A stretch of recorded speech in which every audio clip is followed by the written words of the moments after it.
जो बाल है वो एक्चुअली होता क्या है, ठीक है ना।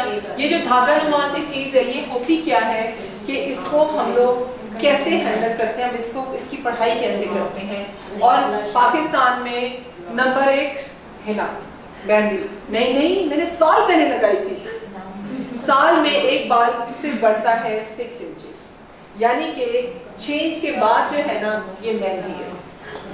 सबसे पहले तो इससे लड़ाई है ना हमारी। अगर प्योर हिना है ना उसको कट डाउन नहीं आप कर सकते, क्योंकि हिना के अंदर होता है एलिमेंट, उसको कहते हैं iron. Hina is highly metallic, original metallic. उसके अंदर आयरन होता है जो कि आपके बालों में जाके पक्का बैठ जाता है। हिना के बाद सबसे बड़ा हमारा जो जंग है ना वो आ जाते हैं मेटेलिक कलर। अच्छा, मेटेलिक कलर क्या होते हैं? हम सबको पता है कि बालों के ऊपर कोट करता है। वो तकल्लुफ ही नहीं करता कि मैं लिफ्ट करके अंदर क्यूटिकल्स में जाके सिक्योर करूं बालों को, क्योंकि सिंथेटिक कलर क्यूटिकल को ओपन करके बालों के अंदर पेनिट्रेट करता है। मेटेलिक क्या करता है? वो बिल्कुल एनामल पेंट की तरह होता है। हम जब लगाते हैं तो बालों के ऊपर एक छोटी सी लेयर करके नीचे से बाल व्हाइट है, ग्रे है, ब्राउन है, दिस है, दैट है, सबको कवरेज कर देता है। ये हिना के साथ लड़ गए, मेटेलिक के साथ लड़ गए। अब आते हैं the box die. Box die की फिलॉसफी क्या है? डब्बे का रंग, हर डब्बा डाई लाल पे एंड होता है। ये मेरी बात आप लोग याद रखना। उसका रीजन क्या है कि डब्बा डाई के अंदर जो डेवलपर होता है ना वो हमेशा 30 होता है। 25 या 30 का जो वॉल्यूम होता है ये डेवलपर, जो कि हम आराम से इस्तेमाल नहीं करते अपने, वो लोग उसमें डाल के लाते हैं। इसीलिए डब्बा डाई जब इस्तेमाल करती हैं तो उनका रिजल्ट एकदम से आता है। क्यों? क्योंकि अंदर 20 वॉल्यूम नहीं है, 7, 6 के साथ उन्होंने 30 वॉल्यूम डाला होता है। और 30 वॉल्यूम सर पे लगाते ही बालों का कलर जो है लिफ्ट कर जाता है, वो भी खुश, डब्बे वाले भी खुश, ठीक है। लेकिन जबकि लिफ्ट कर जाता है, पाकिस्तान के अंदर मेजॉरिटी बालों के अंदर रेड पिगमेंट है। पिगमेंट्स का पता है ना हमें, लाल पिगमेंट है, मारता तो नहीं है ना। वो क्या करता है? वो उसी पिगमेंट को लेके एनहांस करके ऊपर चला जाता है। कुछ अर्सा तो वो बड़ा खूबसूरत सा लाइट ब्राउन लगता है, लेकिन जब कलर स्लिप होना शुरू होता है, जो लाल पिगमेंट उसने हिला दिया होता है वो नजर आना शुरू, ठीक है। तो ये डब्बे डाई की सिंपल सी फिलॉसफी है। डब्बा डाइज आर मोर इन 25 और 30 डेवलपर्स के साथ वो लोग काम करते हैं, क्योंकि ये जो नंबर होते हैं ना ये चेंज नहीं होते। इंटरनेशनली नंबर अगर 5 है तो वो मरेगा जिएगा, उसे रहना 5 ही है, ठीक है। 6 नंबर, 7 नंबर, कोई कंपनी भी नंबर लीगली चेंज नहीं कर सकती, ठीक है। ये कुछ चीजें हैं जिनके साथ ना हमारा मुकाबला है इस टाइम मार्केट में डाइस के लिहाज से। और सबसे कॉमन होता क्या है इस हालत में? आपने ब्लीच कर ली, वो भी सही हो गई, आपने रंग लगा के खड़े को रंग नजर आ रहा है, इतना खूबसूरत छाता है, जबरदस्त। 25 मिनट पूरे हो गए, 30 मिनट आप सिंक पे गए, आपने पानी बहाया, रंग उतरा, सब कुछ लेके उतर जाता है, पीला बाल फिर निकल आते हैं।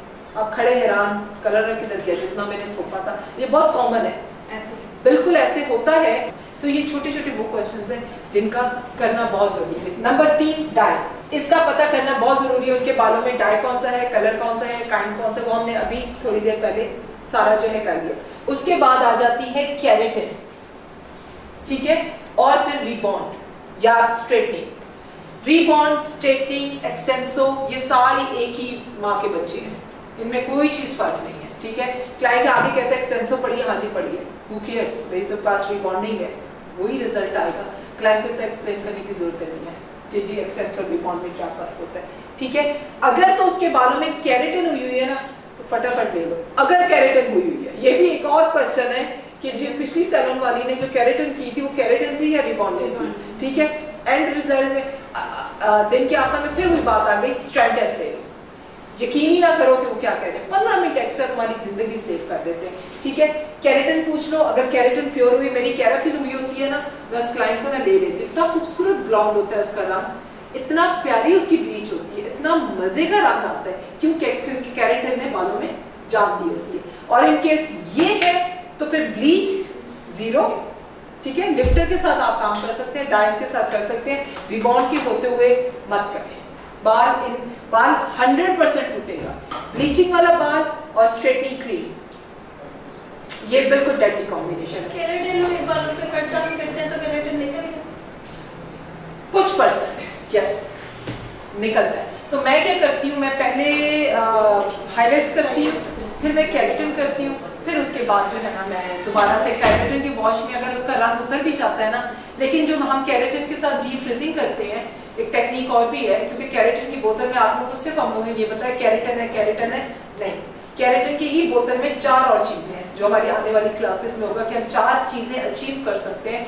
एक बोटॉक्स है, आजकल बहुत उसका नाम है, ठीक है, एक डीप फ्रीजिंग है जिसको हम एंटी फ्रीजिंग ट्रीटमेंट कहते हैं, और एक केराटिन है और एक केराटिन रीबॉन्डिंग है। ये 4 चीजें बहुत आसानी से इसी एक बोतल में से हो सकती है, और अगर डीप फ्रीजिंग एंड केराटिन हुई है इस बोतल में से तो आसानी से रंग हो सकता है। लेकिन कोशिश करो कि पहले हाईलाइट केराटिन और थर्ड डे वॉश पे अगर उसका रंग थोड़ा सा हिले, क्योंकि रंग भी केराटिन ना, अगर प्योर केराटिन की क्रीम लगाओ वॉश आउट कर देती है, और अगर थोड़ी केराटिन की क्रीम लगाओ तो बल्कि एनहांस कर देती है, ये भी बड़ा फर्क है। तो फिर तीसरे दिन पे उसको ग्लॉस करके ना, या उसको न्यूट्रलाइज करके दोबारा रंग को फ्रेशन अप कर देते हैं। तो ये वादा करो क्लाइंट से, क्योंकि ये एक रूटीन है, इस रूटीन से हम हिल नहीं सकते। तीसरे दिन कलर अगर उतरता है तो हमारी जिम्मेदारी है बेचारे क्लाइंट का कुछ। और अच्छी चीज ये है फिर से कि बेसिक सब कुछ मौजूद है। अगर हमारा इन्हीं पे चीजों पे ग्रिप पूरी हो जाए तो फिर तो आई एम बाय शायद कहीं जाने की कोई जरूरत नहीं। डाई की टेक्निक जिसमें हम ब्लीचें इस्तेमाल करते हैं, जी मैम, किसे नादिया का कर लेना, ठीक है। एक हमारे पास वर्ड आता है हाईलाइट,